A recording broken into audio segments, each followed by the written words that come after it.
কে মানে আমার বার্থডেতে আমি এটা হচ্ছে আমার কাছে সেরা গিফট। ছোট্টবেলা থেকে যে কাজটা মা করতো আজকে প্রথমবার আমার বর আমার জন্য করেছে। আমার বর ফার্স্ট টাইম নিজের হাতে আমার জন্য পায়েস রান্না করেছে। কোনো আইডিয়া নেই, কিছু জানে না। এর থেকে বড় কি হতে পারে?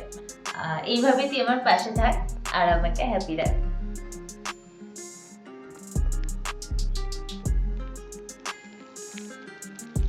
বর বলে বলছি না, সত্যি অসাধারণ হয়েছে। Thank you so much. এখন যাচ্ছি মায়ের কাছে পুজো দিতে। বার্থডে সকালটা মায়ের আশীর্বাদ নিয়েই আমি দিনটা শুরু করি। আর এটা ছিল আমার বার্থডে লাঞ্চ, আর এই সব কিছু আয়োজন করেছে আমার মা আর বোন। বোনের হাতে স্পেশালি ফ্রাইড রাইস চিলি চিকেনটা ছিল অসাধারণ। তারপরে মা আশীর্বাদ করছে বার্থডেতে, যেটা বাঙালিদের হয়েই থাকে, এটা ছাড়া বার্থডে সম্পন্ন হয় না। আর লাস্টে মায়ের হাতের পায়েস। যতই বড় হই না কেন, বাট বার্থডেতে যখন এই রিচুয়ালসগুলো হয় তখন আমার বেশ ভালো লাগে।